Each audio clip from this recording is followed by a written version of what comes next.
Welcome to Trade Secrets, and this month we are getting some insights from John Bright at Highland Outdoors, and we are talking all about Webley. So, John, tell me, what is going on with your gallivanting around the world and setting up gun factories in India? Yeah, I wouldn't say gallivanting. It's a little bit hard to be gallivanting at the moment, these current restrictions. But yeah, I've just come back from a trip to India. We've established a factory which we have gone into partnership with a business partner over in India in the Uttar Pradesh district. We're starting to get some revolvers finally rolling off the production line. What made you choose Lucknow? I mean, the military history of rebellion and siege and mutiny is so rich in that region. It's an interesting one. People kind of say to me, why India? The Indian market's a closed market, has been a closed market since the early 1980s. So what that means is you cannot import firearms for commercial use, for sporting use. The only exception to that is for competition sporting, whether that might be competition target, shotgun, air pistol, pistol. So we were approached by a now partner who has been based over there and has a long history in the gun industry. And from there, we established a relationship, and it was originally made with Ken Jarmos, who was working for me, and Ken kind of hassled me to establish this relationship, and met up with our now partner, Meredyth Grant. He showed us the land we're looking at creating the factory in, and left there thinking, okay, we've got a good opportunity. From there, we formed Webley and Scott as a joint collaboration between CR Manufacturing and Webley and Scott. Learning the way that India does business is drastically different to the way that British and Australians do business. So I've had to learn to bite my tongue a bit, but also I've learned to have to kind of be patient at the same time, trying to be a mentor to Meninda and his crew there, basically. With producing these guns in India, and you mentioned the kind of the business process being very different to Britain and Australia. What's different? What's an example of something that how they do business differently? Probably timekeeping is the one that really frustrates me, and they are improving things, but when I say I'm going to be somewhere at 8 o'clock, I'm there at 8 o'clock, or I'm there at 7:50. Indian time is, I'll get there when I get there. But that's changed massively since we've had a lot of influence on there. So, but, there has been a strong grassroots manufacturing base for locally made firearms in the Indian continent, but they're primarily based on, let's call it, small gunsmith operations. So, and being that the market's been closed since the 80s, there's not as if there's been much new product coming in. So the quality of the product that the Indian consumer has been able to get has been substandard for many, many years. So one thing we had to overcome and to really address was not just, we can find a great gunsmith to make product. No, we're not making to a traditional small Indian standard. We're making it to the original British standard from many years ago, but modernising that. So, we've got some great ambitions moving forward, but you kind of don't go into a new continent where you've got a great establishment as a brand, and being that India's been part of the Commonwealth and had a rich heritage there with the service revolvers. Majority of the personal revolvers that are owned were ex-Webley, Birmingham made, that either were shipped from here into Singapore and then ended up in the Indian market, So there is a big second-hand market there, and because there's been such a lack of supply, the price has just gone up and up and up. It's just a completely new avenue to look in, but business is not rocket science. Good people, good planning, and good backing and good designs, and that we have. But yeah, the Indian market is interesting. The other thing that we've learned is that it's still very bureaucratic, still a lot of processes, a lot of paperwork. And if I was a foreigner wanting to go in and just establish my own factory, just wouldn't happen. I could technically make it happen, but just would not happen with the processes, the government departments you need to lean on. No bribery, but it's that not what you know, it's who you know. So and the dealer network. So we did our kind of soft launch last February in Lucknow, and invited 20 what we see key dealers who came in, and we did a presentation on the products that we had planning to make, and basically everyone said, sign me up, when can I get my product? We also had a no compromise approach where we weren't going to release something because we're not happy with it. So we had to scrap some batches that were made and get reliable vendors and for componentry, and improve our production facilities in-house. So it just sounds fascinating. I mean, so kind of taking it right back to the start, was the factory already there, or did you go and visit? So describe what it's like, because I can't imagine, like, you go to India, okay, this is where your factory is going to be. I mean, so can you describe what it looked like then and what it looks like now? Yeah. So when I first went there, said, we've got this land, we're looking at buying. Okay, and where is it? Oh, it's 30 minutes out of Lucknow, but 30 minutes in Lucknow is an hour in Lucknow, or 50 minutes. So we drove out there, very kind of rural, remote. Being the nature of what we're doing, we couldn't be in a city area, so it had to be somewhere that's heavy industry. So we went out there, and Melinda said, there it is. And I was like, what, this bit of dirt here? It was like, yes. And it was within industrial development area. So we said, yeah, okay. We looked at the pros and cons. It was on a good transport route. There was a Pepsi had just built a brand new 50-acre site there, kind of quarter of a mile away. So there was a lot of investment in that area. So we decided to, put into that. We agreed on that location, and put the planning in, and turned the soil, and build a factory.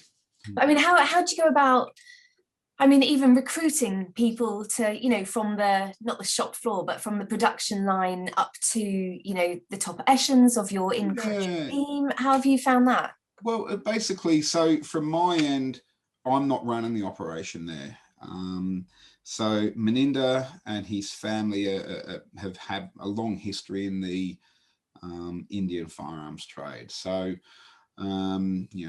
he's found the right engineers, the production managers, the factory managers, the machine operators, the CAD designers, the accountants, the admin people. And there is a big demand. The Webley name has a huge following in the Indian market. And there is people are wanting to work for us.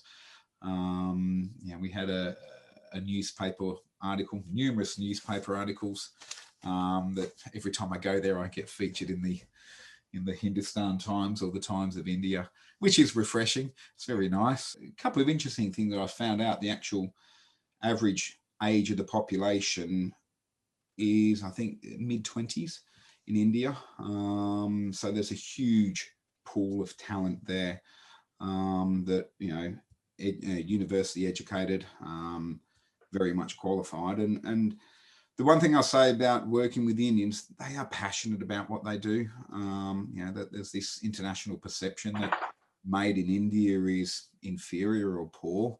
I can tell you it is completely the opposite. If they're given the right information, they make sure they follow it. So the quality we are getting out of there and will continue to get out of there will be world class.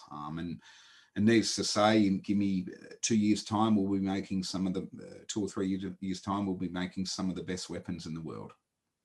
That is so exciting. So what weapons are you starting with? What's your kind of first rollout? Yeah, so the first concept is we thought it's no use bringing out the Webley and Scott name as a traditional name and bring out something that people don't really know. So the first thing on the drawing board, which is released, is the Mark IV 32 Smith & Wesson revolver, which is the old original service revolver. So that one proves our heritage, proves the quality of the product that we make.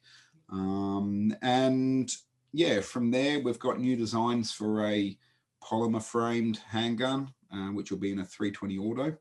The reason why we're sticking with a 32 cal at the moment, there is a lot of restrictions on commercial, personally owned weapons that the consumer can own. Getting a license in India is extremely hard. So, and the government is very restrictive on the calibers that you can own. So you can't just own a 44 Magnum or something like that. So 32 cal is there. 7.65 Browning is another one, which is quite an odd one. So we're making the 32 Smith & Wesson Mark IV. So that was the first one. So yeah, we've got the WP20, which is a polymer framed 320 auto, and that's a brand new design. Polymer frame, double stack magazine, quite some nice unique features, and that will be the first commercially made polymer frame handgun for the Indian market. From there, air guns. So we're going to be making spring guns, CO2, PCP, and then shotguns. We're making a pump action, semi-auto, and also eventually an over and under. So yeah, and then there's other ambitious plans that we're working, which I'll tell you in a minute. Gosh, that does sound like it's been keeping you really busy. So with those initial models that you're rolling out, do you see yourself supplying them to police forces or military in different countries? It's quite an interesting one because originally we were focused primarily on the commercial market. We see a niche or a void in the commercial market that will get filled reasonably quickly. But knowing the nature of what we do, since we've got word out there, we're getting a lot of interest from the military, police forces, even the Indian government, where they're kind of saying, okay, you're making here, can you make some stuff for us? Can you make us ammunition? Can you make us shotguns? Can you make us handguns? So we're, in very good relationships we have with not only the UP, Uttar Pradesh government, but also the Indian government to work on some, inward investment. Also, the British government is also offering to give some assistance. I've been talking with the British High Commission in Delhi, and I was actually invited to do a call last Wednesday, I think it was Thursday, which was a joint initiative between the British government and the Uttar Pradesh government, with collaborations particularly focused on defence, military, and I was requested by the British High Commission in Delhi to do a 5-minute case study on kind of what we've done so far. So I didn't know who was going to be on the call, and suddenly 130 people are on the call, and various dignitaries, etc., which was quite good. So I did my 5-minute presentation and kind of told them where our ambitions are over the next 3 to 5 years. So the one area that we have recognised is, we can make what I class as one of the best firearms or best handguns, best revolvers in the world, or definitely in the Indian market, but the world eventually. But if you're getting substandard ammunition, it doesn't matter how good the product is, the quality of the ammunition is pretty poor, to be perfectly honest. So we've looked at that. We've since purchased a 50-acre site, about 5-minute drive from our current location, and we'll be building a purpose-built ammunition factory there, and that will be purpose-built for small arms. So your commercial ammo, 9mm 45, 32, 320 auto, but 5.56, 7.62, so 7.62 51, 7.62 39, plus any also other ammo and shotgun ammo. Oh my goodness me. So are you, is this kind of a signal that you're going to be living a few months of the year over there? Yeah, my wife doesn't agree with me 100%, but there's the sacrifices we all make. Look, originally I'd said pre-COVID that I'd be in India for 1 week every 2 months. And when I left there 6 weeks ago, I kind of said the same, but with everything happening over there at the moment, I was talking back and forth on a daily basis. I was talking to Meredyth a couple of minutes ago, actually. It's tough. If I'm there before July, I'd be surprised, to be perfectly honest. So we'll see. We'll see what happens. So, how is COVID? I mean, we're all aware of how bad the situation is in India with COVID. What's the situation in Lucknow? Kind of has it got there in that extent? Yeah, it's funny, when the first 2 times I went there kind of pre-COVID, February last year, and then first time again was 6 weeks ago now. At that point in time, Lucknow was very low. It was mainly Mumbai, Delhi that seemed to be the ones affected. But Lucknow's now, it's bad. It is bad. So we're actually trying to source some ventilators. We've got some ventilators trying to help them out at the moment. So I think we've managed to source 500 ventilators out of Israel for them. So that's amazing. How are you? Well, if we can. So we're just trying to dot the I's and cross the T's at the moment. Yeah, gosh. And so with it's interesting that you talk about that aspect, because it kind of comes back to, you've now got a workforce in India, responsibility, and you've got to care for. And you mentioned also mentoring. Can you tell me a bit more about why that's important? Yeah, it's quite interesting that when I was there last time, I spent a lot of time going through. I had Mark, who's my engineer, who is a brilliant engineer. He'd spent a month or 3 weeks there before me, just to kind of go through all the processes and improving things. But being my partner there is primarily Meredyth, but his brother Surinder and his father Daljeet. But Meredyth's the driving force of the face of the business. And yes, his family comes from the gun industry. He's been in it. Meredyth's grown up with that, but they come from Meredyth's skill set is networking. He knows people.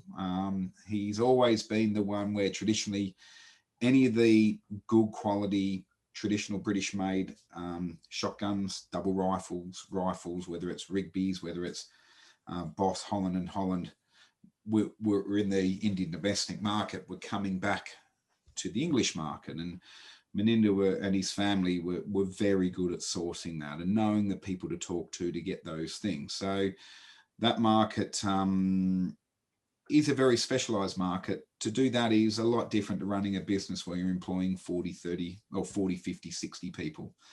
And so I kind of said, Meredyth, look, I'm here.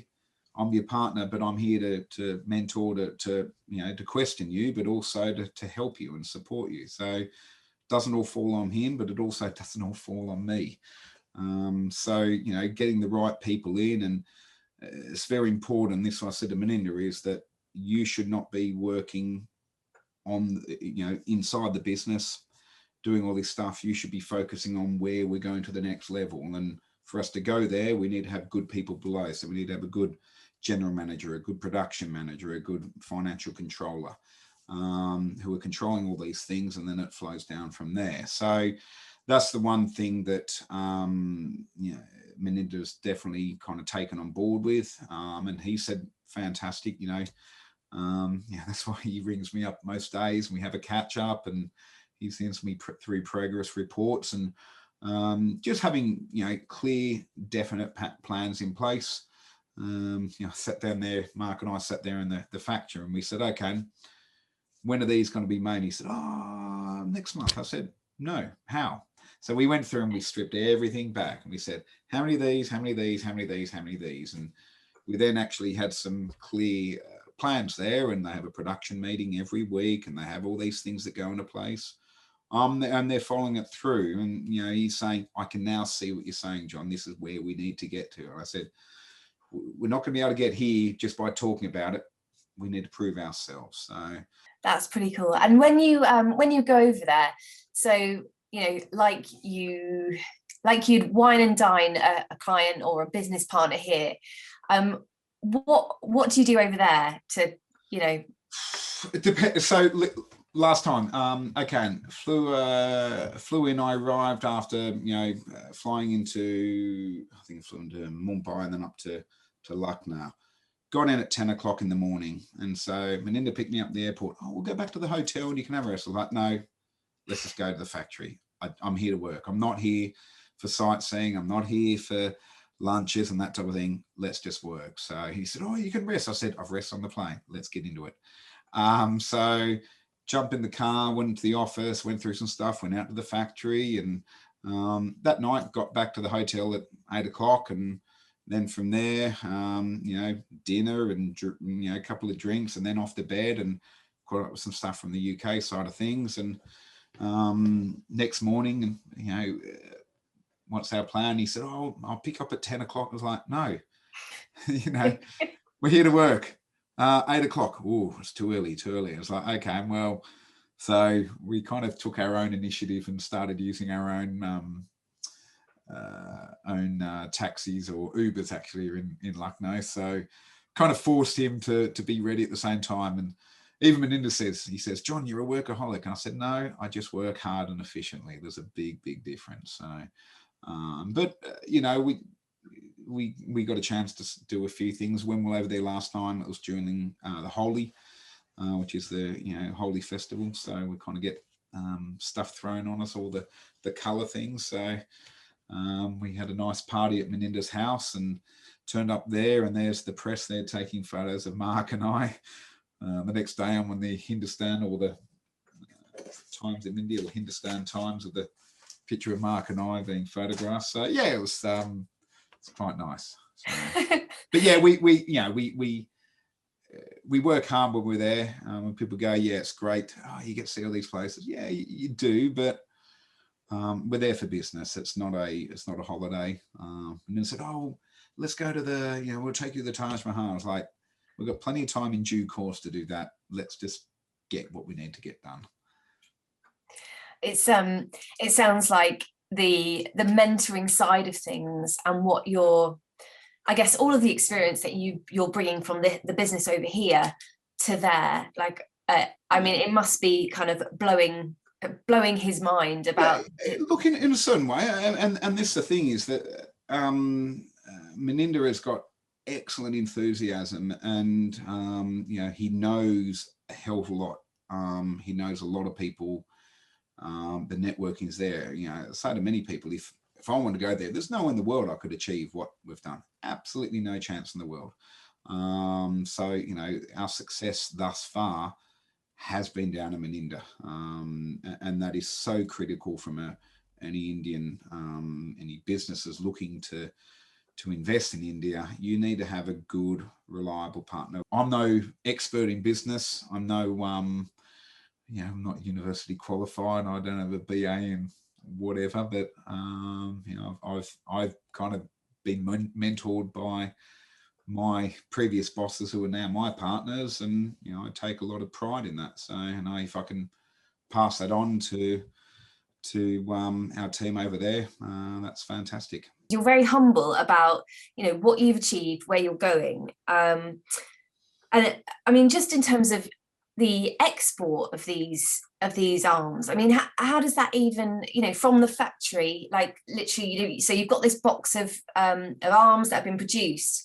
What, I mean, in terms of security, like how do you even manage? Look, it's just compliance really. So in terms of the market, so one thing that a lot of people have said is, you're making this world-class weapon, are you looking at exporting it? And I said, yeah, longer term, but at the moment there is, we need to prove ourselves in the India market. We haven't gone in this as a business model to look at creating something in India to hit the US market. Absolutely not, because the US market is a big beast that is well-rounded and is well supported, and they've got some very big, long-established names there who have an excellent history there. And made in India doesn't have the greatest reputation, and if we can make a product for this and sell it for that in the Indian market, if I make it here and sell it in the US market, I have to make it for pretty much close to cost, and it's just not a business model that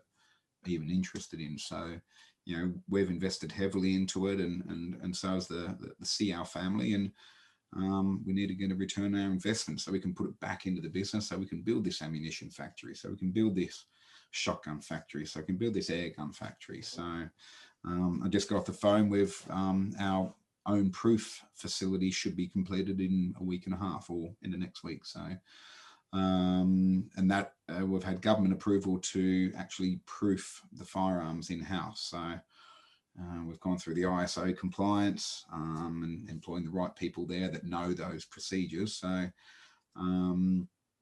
that has been done to alleviate some of the blockages we've received in processes. Being the proof facility at the moment has to be done externally, and there's also a vested interest there because they're already also making guns as well. So doing our own operation alleviates that, so we're not getting that friction from those departments. Wow. And so what do you think in terms of process, do you foresee any more blockages coming your way? Oh, there'll be blockages. There will be, but you know what, it's kind of going to the thing going, the process has to be there, you got to go through the paperwork, etc., but depends on where it sits on the desk, and if you know someone who can push that up a bit, that's what makes the difference. So and it's all a networking club there, and thankfully that we know some good people there. Not that we put leverage on them at all, and we run a very straight down the line business, and that's why I said to Melinda, we do not go into any bribery. We do everything above board. We do everything down, straight down the line. So we processes of just getting in samples. We're looking at getting some prototype samples in is immense. Just what you need to do, but we go through that process. What I'd love to ask you in the future is, but the next time that you fly out to India, can we do an interview with you and Melinda? Because I think it would be fascinating. And if you can... Charlie's already asked me if he said he can join me. Yeah, I think he did. So I think David also said the same thing. So, but I've got a few people who want to carry my bag. So what we could do next time I head over there, we could actually do a video call while I'm there. We could show you the facility and that type of thing if you're interested in that, definitely. So that would be absolutely brilliant. I just think it's going from the heritage of Birmingham to what I think has probably become quite iconic in our minds, the Birmingham factories, and I can't even imagine what it looks like. I mean, I'm sure it's just an industrial site, but I just think it would be really interesting to see. It's up there, and it's as I always with every our operation here as well, and most of our operations that we kind of try to go under the radar as much as possible. We let the product speak for itself, and we don't like to make this massive thing about we're this huge operation. Less is more. Let the product do the talking. Well, it would be great to see that that product's being produced, and you'll see how amazing the Indian people are. They're as I said originally, I had no real desire to travel to India, and you know, it's one of those ones. Once you've been there once, it kind of gets into you. And you know, the food is great. The people are amazing, very generous, and very safe. I'd say extremely safe. I never feel, unless driving, mind you. Yeah, there's what 240 million people living in the Uttar Pradesh state, which is ridiculous. So, and that's just one of the states. So with a population of 1.4 billion, you know, certainly there's a big opportunities there, but it's not as easy as just going there and setting up a business, I can tell you right now. So, and you know, we've got a lot of aspirations to move forward. Whether I should tell you this, I can put this out there. So last time I was there, and this is maybe a bit of a joke, but it might turn into something in due course. So Meninda and I were talking, saying, you know, ambitions moving forward, etc. And I said, okay, here we have an ambition. So in 10 years' time, I said we need to be able to sponsor and form the Lucknow Legends IPL cricket team that's sponsored. So he said, oh, really? I said, yeah, if you work hard enough, we could do it. He said, it's very expensive. I said, yes, but if it's warranted, I'm sure we can do it. So give it 2030, assume the IPL is still going. Webley and Scott will sponsor the Lucknow Legends IPL cricket team, which is no team there yet, so we'd have to form it. Well, we'll check back in. Yeah, obviously we'll check back in before 10 years, but I'm going to put that date in the diary. And exactly. So, but perfect. Okay, that's brilliant. Thank you so much, John. It's been full of just nuggets of information, and it's really inspiring as well. I think, you know, this is something probably that people, you know, talk about when they're drunk or dream of, and actually, you know, you and Melinda have made this happen, which is exactly. You know, I don't take, you say I'm humble, I don't take this as me doing it. I've facilitated it. You know, Paul Garrity has been, you know, he's been the driver in this, of knowing what's there. And Paul's in his early 60s at the moment. He started off as an apprentice at Webley and Scott back in the day. So, you know, if he doesn't know it, and so he's looked at it and said, no, don't do it like that. This is how it has to be done. And my other partners, the Fuller brothers, John and David Fuller, have been very supportive on this. And, you know, we've got some very, very exciting things moving forward. So, yeah, watch this space. Awesome. Thank you so much. Perfect. Thanks, Meredith.